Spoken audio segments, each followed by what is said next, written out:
Our next speakers are people I've met through the Quantified Self. Paul Abramson is somebody I must have seen almost every time I've gone to the meetups. That's over the last 4 years. So he's tweets under like the Quantified Doctor or some version of that you can actually link to. And Wright is somebody who's Pittsburgh with CMU, but does orbit through here. And what she does and what they both do together is something that, rather than introduce them, I'll let them explain. Thanks. Is the mic on? Yeah, there we go. Okay, so as you mentioned, I'm Ann Wright, and there's actually interesting overlaps I hadn't realized here. But I was actually for many years lead systems engineer for prototype Mars rovers at NASA Ames Research Center, which is the same building that has the cave in it. And you know, that was a really great stint, but then I got too sick to actually keep doing it. And this is all kind of the vague stuff that doesn't come up on tests. It just kind of, you accumulate syndromes that don't give you any helpful idea as to how to feel less bad more of the time. And so I said, okay, I know how to debug one-off systems. I'm a one-off system. I can do this. And so I started, you know, playing around and tracking things and seeing what I could do to figure out, you know, that sometimes it was good, sometimes it was bad.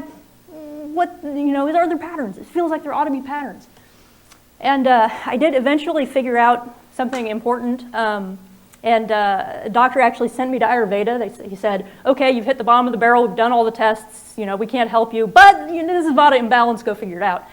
And in the process of introspecting on the successes and which was when I was cooking myself, and the failures, which is when I would go out, I figured out actually nightshade seems to be the main thing. And there are a few thousand people in the world who know about this, and they write really bad books. So if they wrote better books, maybe I would have learned about this 10 years earlier, but oh well. So in the process of going through and trying to figure out what's going on here, because it blew my idea of how things worked. This shouldn't make a difference, according to everything that I'd learned, but it did. I actually found out that there's all sorts of things where the way that people actually react is different than the way that they've been told they ought to react. And it's only when they kind of rebel and start paying attention and saying, okay, I'm not going to assume that I know how this is going to affect me. I'm going to pay attention to figure out how it affects me, that they start to make differences. So I went around and I looked at success stories of people who had figured something out about how things affected them in a different way than they expected, and were able to come up with strategies that were transformative. You know, suffer less, be able to engage in the stuff they care about more. And in kind of looking at the overall pattern, what I saw is that for everybody there was some moment where they embraced a culture of possibility, where they were willing to put aside the certainties that they'd been handed that were not functioning for them and replace it with possibility, uncertainty. And say, okay, you know, let's see what happens. And everybody had some sort of iterative process where they would observe what was going on, capture it, reflect on it, and adjust, and just kind of loop, keep looping. And the really interesting question I found is, what is getting adjusted in this process?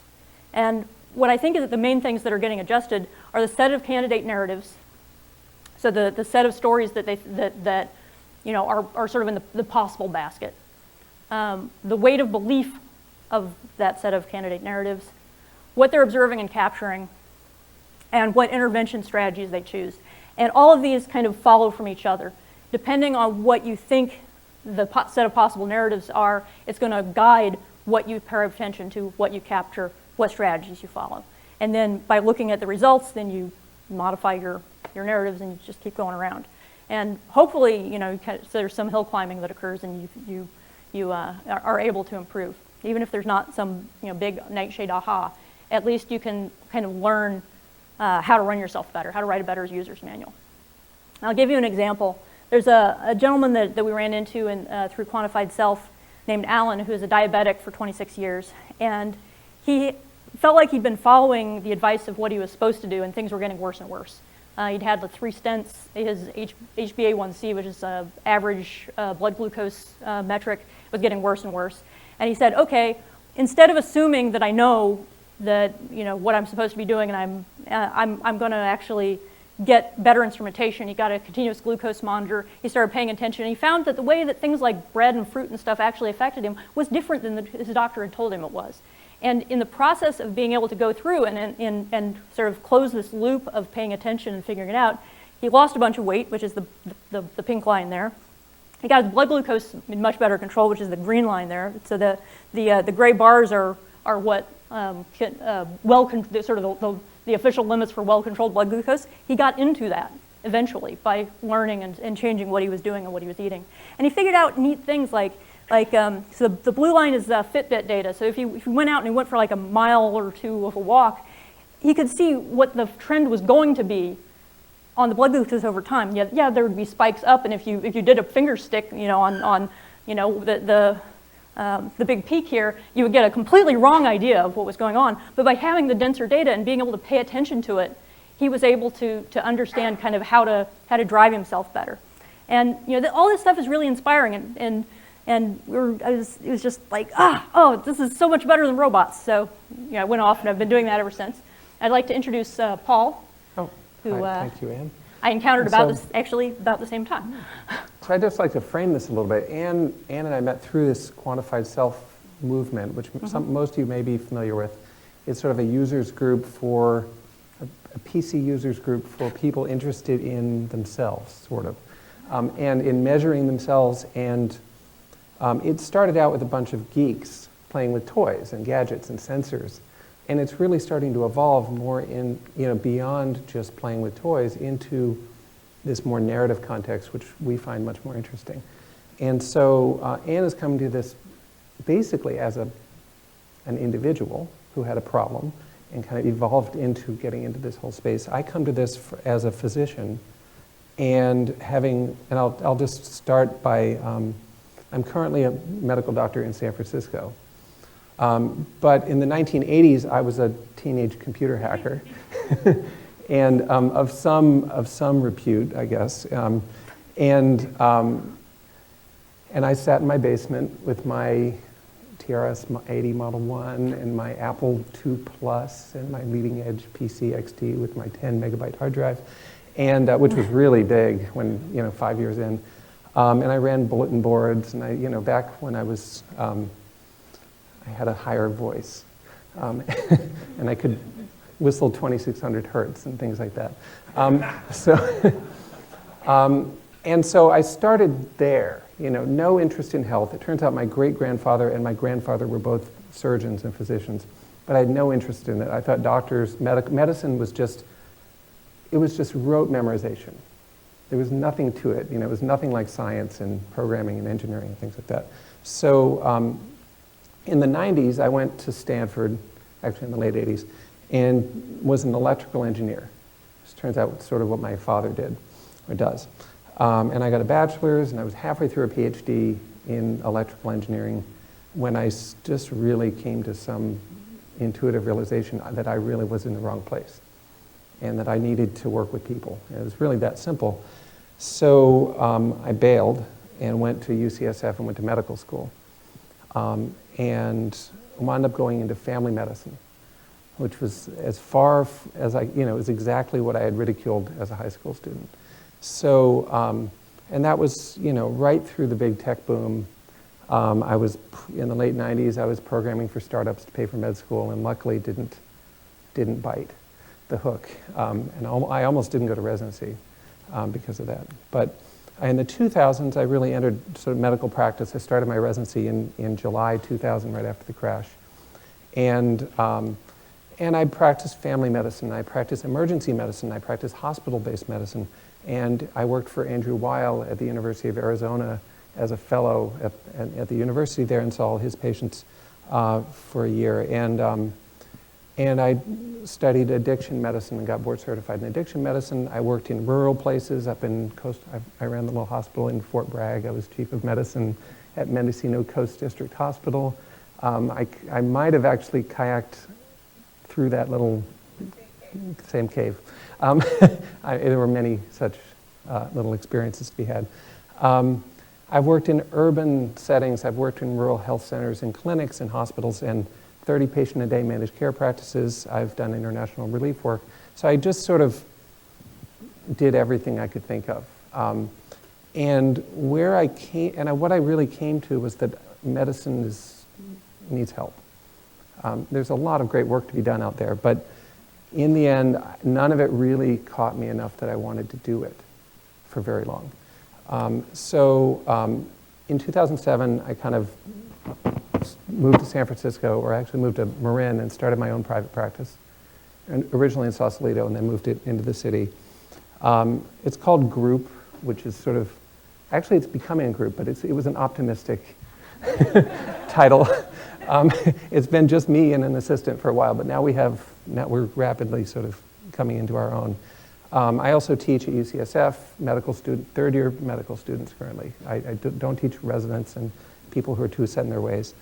And this is sort of an off-the-grid private practice where I can just do what I want to do, even if it's not necessarily the solution immediately to all the problems that exist.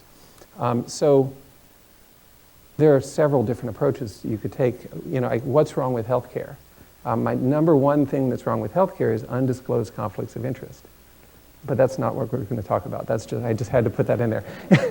That is the fundamental problem, I think, with the system anyway.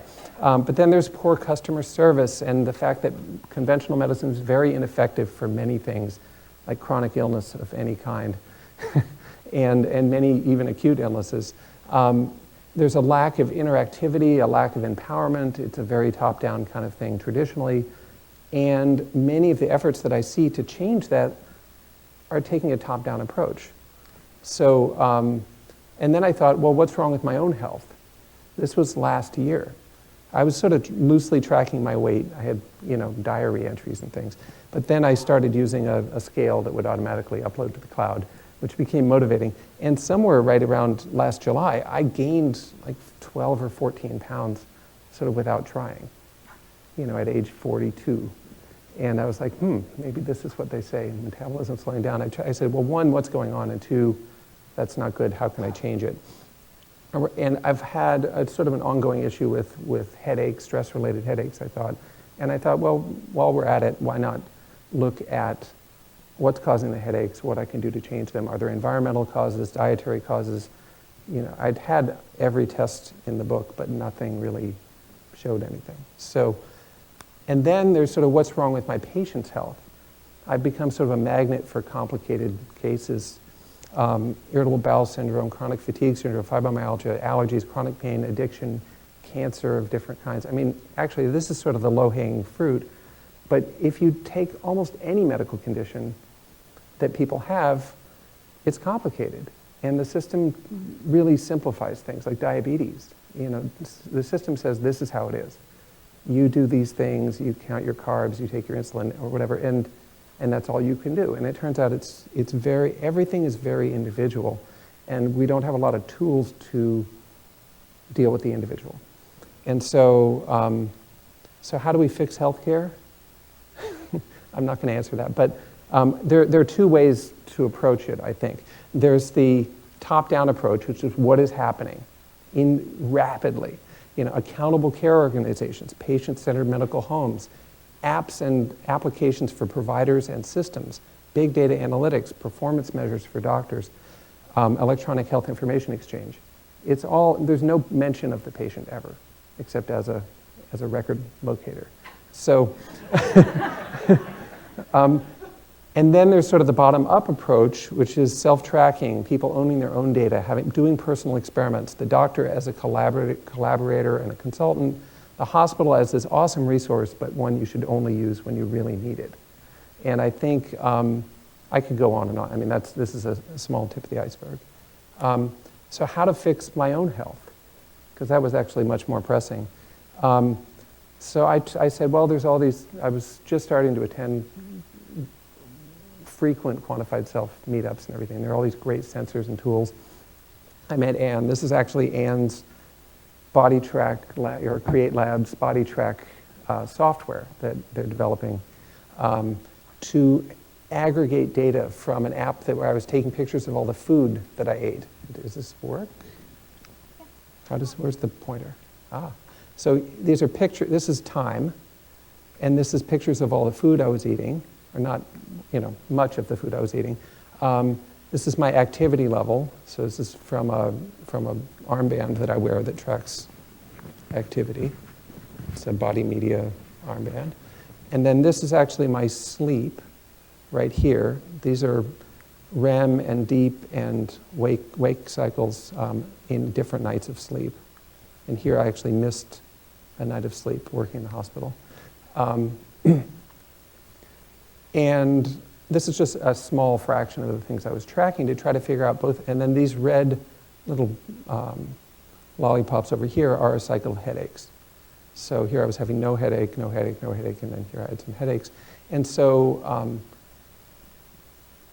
I have a lot of conclusions that I came. It was actually very helpful, it turned out. And I'm not going to talk in depth about my own personal experiments, but just to say that it really motivated me to try to figure out how this could be made useful for individuals. So how to fix my patient's health, well, it's the same slide. So it's how can we develop these tools, not just the, and we're going to talk a little more about this, not just find the right gadgets, but also develop a way to make this meaningful to people so that it will actually help them to change their life.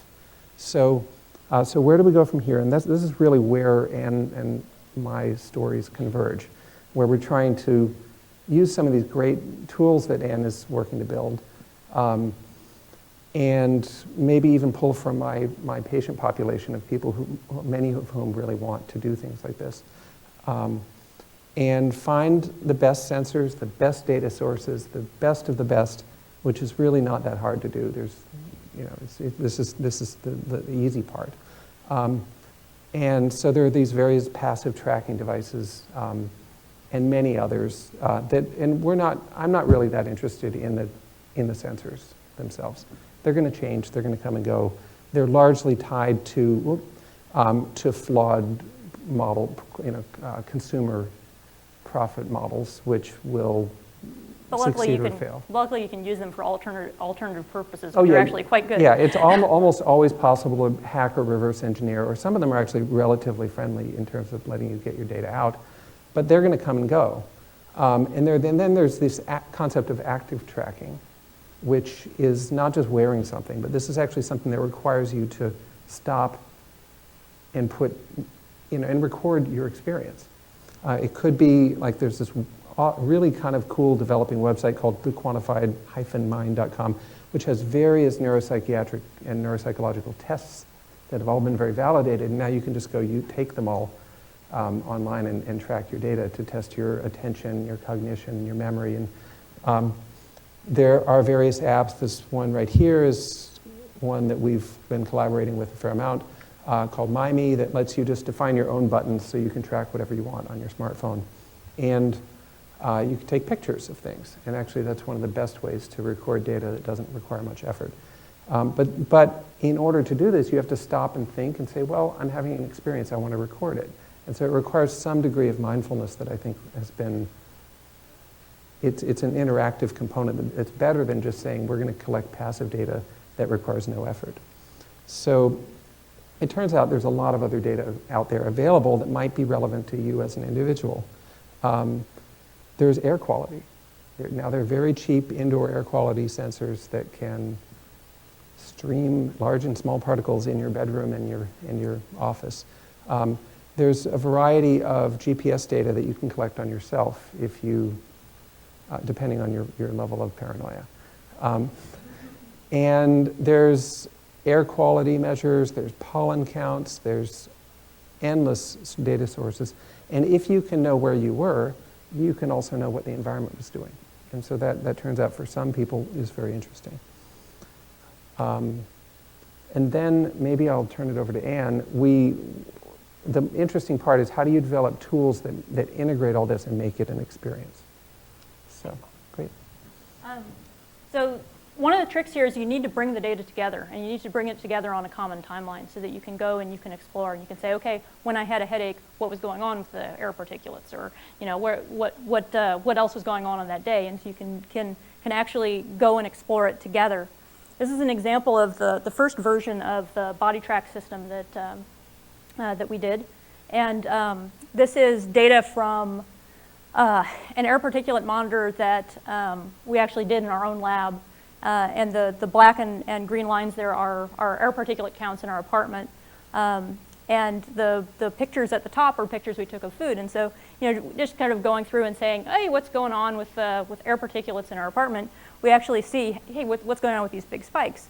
And so the system is actually, come on you, there we go. It's interactively zoomable and panable, and you can go and rescale things and look, and you can see, the stuff that you've kind of seen from up above, you can actually look at in greater detail. And when you look at this, it turns out those 3 spikes are from the use of a particular grill pan to cook the dinners. The dinners that were cooked in the crock pot is absolutely flat. And so, this isn't particularly clinically relevant, but it's just an interesting example of how the things that are invisible can become visible, and you can reflect on them, and you can gain insights that otherwise you're totally clueless about. Unfortunately, as we have found, most people can't pull this off by themselves, and there's I think a lot of reasons for this, but I think the solution that we've come up with is pretty good, which is this idea of the role of a quant coach, which is somebody who works with the self-tracker to help them do the skill development and the reflection and to figure out how to achieve their goals. Also, developing a culture of self-tracking. And the quantified self movement is kind of an interesting start on this. And there's a lot of interesting things that culture kind of already knows, that an individual just sort of going into it completely naive, learning by beating up against these same issues that people have kind of already as a culture kind of been figuring out. It's a lot more efficient to actually be able to pass it on. And if we think about other sort of complicated things that people do, passing on the culture is more than just acquiring the tools. If you don't know how to cook and you've never been in a kitchen, going out and buying the pans and the knives is not going to do you a whole lot of good. What is going to do you a whole lot of good is to have some sort of interactive pass on the culture sort of experience with somebody who kind of knows what food's supposed to taste like and is kind of what the process is like to work with you.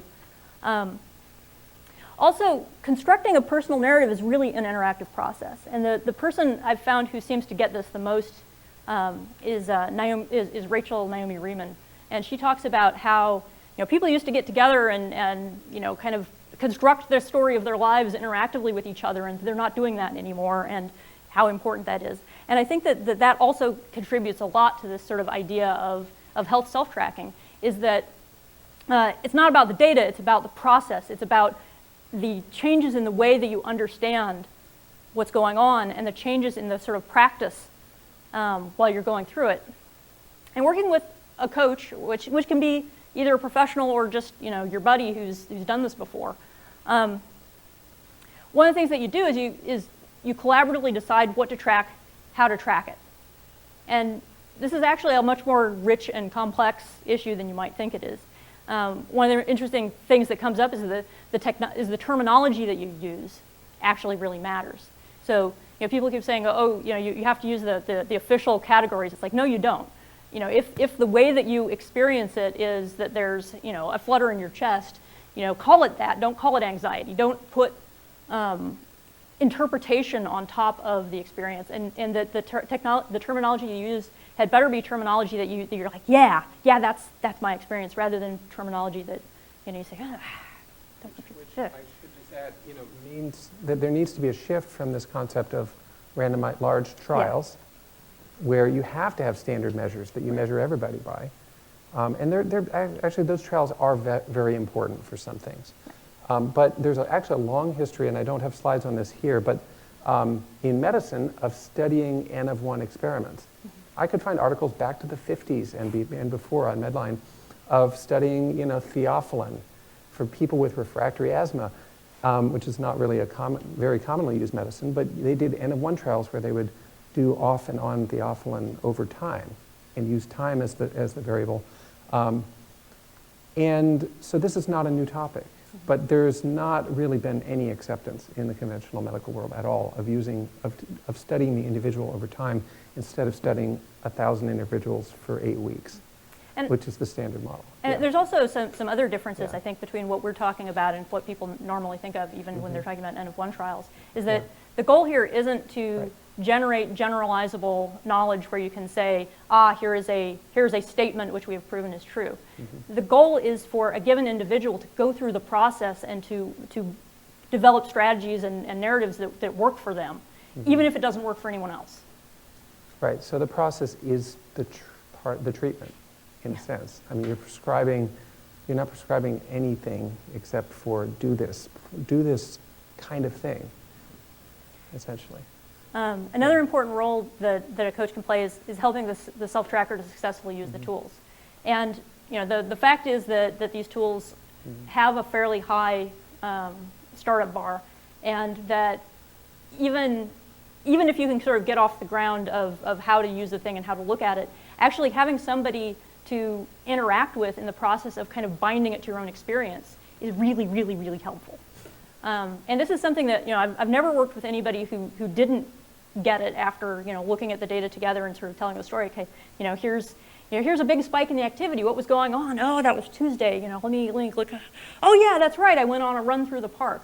That kind of thing of being able to figure out how to use the data that the tools gives you to really be able to make up for the gaps in your memory and to be able to tie the context to your experience in a powerful way. It's really helpful to work with someone on that.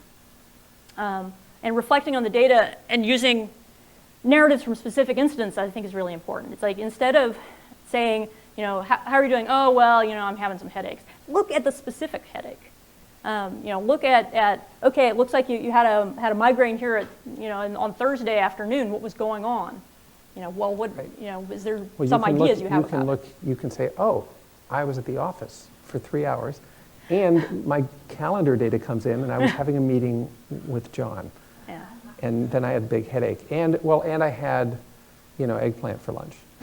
Yeah. And so you can start to it's a hypothesis generating process, and you can completely change what you thought was the question. And it's really in looking at those specifics and sort of, not just one, but over time, that you can kind of generate these new ideas that you wouldn't have thought of before. You want to talk about this part, actually, John? Sure, John. Where John came from. Right. So what we're in the early stages of experimenting with is sort of a different model of, I guess we'd call it healthcare, but it's a way that people can work. There's this person called the self-tracker. I guess you call it a patient, or you or me. And traditionally, it's like you have a health problem, and you go to the doctor, and the doctor tells you what to do, and you go away, and you do it or you don't do it. And you come back, and they say, how did it go? And you say, well, it went fine, or it went bad, or I'm worse, or I'm better.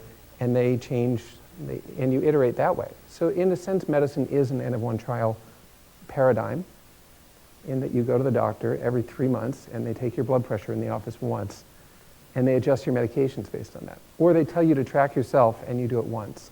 Or you do it, people. So traditionally, it's a very imperfect, it's just there's not a very tight feedback loop in medicine, and that's what a lot of frustration comes, many bad things come from that. So we're experimenting, taking someone called a Quant Coach, which is sort of a facilitator. They could be trained in different ways, but we're trying to train unlicensed people to become coaches.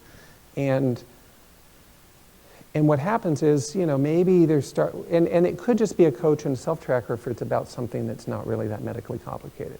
Like if you're just trying to work on your attention span, you might just go work with a coach who says, well, let's come up with some questions and some narratives and some hypotheses and do some things. But if you have diabetes and heart disease and you're 40 pounds overweight and you really do need a doctor involved to kind of monitor things, maybe you meet with the physician and come up with some sort of plan, and then they send you off to work with the Quant Coach for a while. And then there's a feedback loop that happens, but there's this coaching role, and the coach has a different set of skills and functions from a physician. I mean, maybe a physician could learn to do this as well, but a physician's expensive, and they're locked into a certain paradigm that is somewhat hard to change. And a coach often isn't burdened by this doctor-patient power differential, which you can mitigate but is present because of the nature of the relationship. And actually, the power differential in this relationship can be used for very productive reasons. But when it comes to sort of an iterative process where people are really revealing a lot about their personal experience and their day-to-day lives, sometimes having no power differential is very helpful. And it costs a lot less, because you're not having to pay for the infrastructure and the training, all the things that go into an MD doing what they do. You can use them more as a consultant and as a guide than as the day-to-day implementer. So, so how do you want to take over again? Yeah. Okay, so so one question that we wanted to address is that, you know, it's possible to do this sort of stuff without the technology. Right. You know, you can do this on pieces of paper. This is, you know, this is at its heart sort of the same sort of stuff that Ben Franklin was doing. But how does the technology help? Well, technology is more effective than pencil and paper because it can capture time-stamped data, and it can do some of it automatically, and some of it can that you do actively. You still get those accurate timestamps to be able to look at the time differentials better. And there's a lot of things where the relative timing is really important. So things like if you're trying to track down triggers of, say, asthma or headaches or whatever, we're really, really bad at remembering the sequence of events and the exact timing of events. But being able to have those captured, you know when you're having a migraine, that you're having a migraine. And being able to then look at that and say, okay, well, did that happen before or after I, you know, ate whatever it was, is really, really important. And technology helps a lot with that. Having the data visualization really helps with the conversation about specifics. I've been doing a lot of this coaching, and you know, when you start to talk to somebody that you've been working with, you know, they start out with a pretty vague idea of how they've been doing. But when you look at the data together, you can say, okay, you know, let's look at this specific moment. Tell me about it, and it really is extremely helpful. Also, reflecting on the data in these sort of when you've got the visualization done right, which we've worked really hard on doing the you know, interactive visualization. It lets you reveal patterns that are hard to recollect from memory, things that you weren't kind of aware of at runtime, and at different time scales. And so, you know, it's something I think that is very powerful if it's done right, and if you're just, you know, sort of looking at it as line items, you're not going to get there. I wanted to give you a couple of examples of folks that we've worked with doing this process to kind of give you an idea of how it's kind of worked out in practice. This is somebody that we worked with, me and Paul, last year when we did a kind of an initial trial run of this idea in preparation for the Medicine 2.0 conference. And Marcy had really disrupted sleep. And disrupted sleep is not something that you can really engage very well with in the medical system. It's like, you know, they basically can give you drugs and you know, check to make sure it's not sleep apnea. Oh, not sleep apnea. Bye. But you know, there's a lot of potential strategies and a lot of potential causes, and you know, the space is huge, and it's just not, they're not going to engage with you on it. And when we started working together, the main hypothesis that Marcy had was actually that her and her sleep partner were waking each other up, that there was some bad feedback loop going on between them, and it was, you know, causing relationship stress and all sorts of other things. But we actually looked at the data together, because we could now combine the data from the Zeo from both of them, and from the body media armband for the activity for both of them. The patterns didn't line up. When one of them was thrashing around, it was nowhere close to when the other one was waking up. And you know, being able to see the data and actually diss some of your hypotheses that you know, you otherwise didn't really have a handle on being able to judge one way or another what the whether or not you were on target is actually really helpful. I'd say more often than not, the going in kind of ideas that people have turn out not to pan, and they turn out to be happy that they didn't pan. So anyway, so we looked, and there was just, you know, everything that she thought might be related, it just didn't seem to line up. And then she went to Burning Man and went to this ceremony called at the Temple of Transition, where you symbolically take all your baggage and you invest it in an object and you burn it. And then she had the first clean night of sleep she'd ever had, since months earlier when she'd gotten the ZO. And she wouldn't have probably noticed this if she hadn't been in the practice of introspecting on the data, but she noticed this, and it gave her a completely different way of looking at it that she wouldn't have thought of otherwise, which is, it's some sort of vigilance loop, and so that's what I need to be working on, and hey, here's a way to access that, yippee.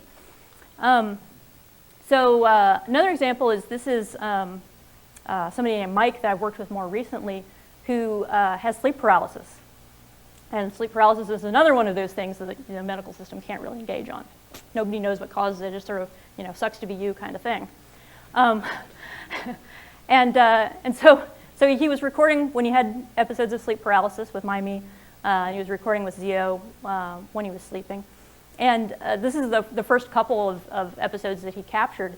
And it turned out to be kind of interesting that these were the nights that he was going to bed latest. And it was happening about the same time in the morning on each. So it gave us sort of different ideas of what to look at. And the more he looked at it, the more it looks like it relates to sleep, circadian rhythm disruption. When he's getting up and going to bed with the sun, he's fine. The further he gets away from that, the more likely he is to have an episode. And so, when you have this new idea of what it is, it's not just sucks to be you, but maybe it's, hey, this is something that relates to how I'm living my life. It gives him a way to have a higher priority on having a regular bedtime. There's still still a lot of work to figure out how to actually achieve that, but that's part of what the coaching is good for too. And these sort of things where your narrative shifts can really help with this kind of stuff. So anyway, so that's all we have for the presentation. Want to do questions? Thank you.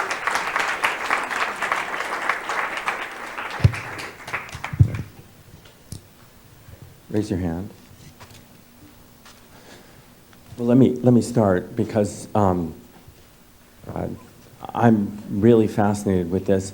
The one thing that I hadn't expected to learn was just how highly particular it is that you say it's self-knowledge, and then that knowledge is really defined by the contours of that self. So to try and generalize or abstract to something that's a repeatable method would, in a certain sense, miss the subject, which is the person. And I honestly never gotten there. I never had that epiphany from all the time that I've been at the Quantified Self. So I always think of something my mother-in-law, who's a dermatologist, says. She says, when somebody has an idiopathic condition, it means that the patient is pathetic and the doctor's an idiot. And so no, that just means dunno. Right. It is idiosyncratic, and I guess I'm just still trying to wrap my head around you both being on the frontier of, expertise, monitoring, tracking, looping that back in. And the wild thing is that, I would have expected a much more technical line from you guys than I'm hearing, which is maybe something that I needed to hear, because I just didn't know how artisanal it is. I was doing artisanal, very good, yeah. Well, yeah, I was a grad student at Stanford about to do my thesis on, system identification and, nonlinear control of, it was all about modeling and control. Mm-hmm. And I think something about that just completely didn't motivate me at all. Mm-hmm. And I think that's what I'm coming back to now, is that the humans aren't this system to model and control in that way. And they also can't really be generalized. Right. Except, okay, dermatology example, you have a ringworm, each read it, it Right. gets better. I mean, there are some things that are kind of linear, and not, thank goodness, Right. because otherwise it's just a lot of work. I've got a Yeah. great idiosyncratic dermatology story, which is actually one of my colleagues at NASA Ames had a condition for about 10 years where whenever he was in a room that got too warm, like above 68 degrees, he would start itching uncontrollably. And he lost all faith in dermatology, and he sought it out on his own. And it turns out that he's allergic to talc, which he knew, but what he didn't know is that it's in the supplements he was taking. And what he didn't know is that if you ingest talc and you're allergic to talc, that's how it can manifest. So once he figured that out and he stopped dosing himself with it every day, he's been fine ever since. But who was ever going to figure that out for him? Right. So, I mean, it's almost as if you're saying that, like, the quantified self in this coaching paradigm is particularly acutely relevant to people who have these incredibly gnarly, highly unique confluence of events, and anything that you want to do to study that. These tend to be the most costly people in the healthcare system. Mm-hmm. If they are. And it's also dang frustrating. Yeah. Right. So, okay, I mean, I just wanted to see, are there other questions? Here we go. And I wonder if in your exposure to Ayurveda, you were familiar with self-pulse diagnosis. So when they teach an Ayurvedic doctor to take other people's pulses, they end up doing it to themselves. Yeah, And it's so a actually, self-tracking. the doctor who sent me to Ayurveda after having sent me to all the specialists, his name Dr. Manukian, and he actually had been trained in Ayurvedic pulse analysis, and it was that knowledge and having noticed that I was the poster child for Vata imbalance on the pulse analysis, that's why he sent me. Question about your experience with patients that are very young. Mm-hmm. I mean, have you tried this quantification for very young patients, and what are if so, what are some of the things that make that remarkable? Can you just say how young are you talking about? Give me an example. Age. I don't know, 6, 8? Okay. Yeah, so I actually haven't tried to work with anybody below college age yet. And I think that there's an age below which the person doing the active tracking observations is probably the parent or the caregiver rather than the individual themselves. And this, I think, would also be true for people who maybe suffer from dementia or who just sort of aren't at the point themselves where they could do these sort of observations. But almost always the people would have somebody in their lives who is aware of these things, and that having them be actually part of the process, I think it would still be applicable. Well, in this paradigm, I haven't really worked with young patients. There are a variety of, when you're sort of ramping something up, it's better to work often with people who can be responsible for their own decisions. But I have done biofeedback in the past with kids who are, and self-hypnosis training with children. You have to be about 6, I think, or 6 or 7 to be able to cognitively do it. But that can be incredibly effective. Children are adapt very quickly and are very plastic with feedback. So I think it's potentially helpful, but the tools currently are not really designed for children that we have. So, I mean, you'd have to come up with something age appropriate that would be useful. Oh, hello. Sure. Yeah. So I was just wondering, you were talking about the culture of self-tracking, and one of the questions I had was related to that, because I could see it going both ways, would the culture encourage a more, where you are tracking until you have a narrative that has sort of answered your question or worked for you and then it kind of falls away? Or is it more about a continuous and tracking that goes on beyond just that, okay, you've solved this problem, but you still need to see that whole world? Well, so my answer to that would be that it makes sense for someone to continue this process to the extent that there's issues going on in their life that are interfering with their ability to live the kind of life they want to be living, to the extent that it overwhelms the kind of the cost of doing the tracking. And I think that it's a perfectly natural and wonderful thing when people kind of reach the point where they feel they have a sense of closure. Not everyone does reach a sense of closure in the time we've been working with them yet, but some do, and that's great. Mm-hmm. And I should also add, though, that it's important to end experiments.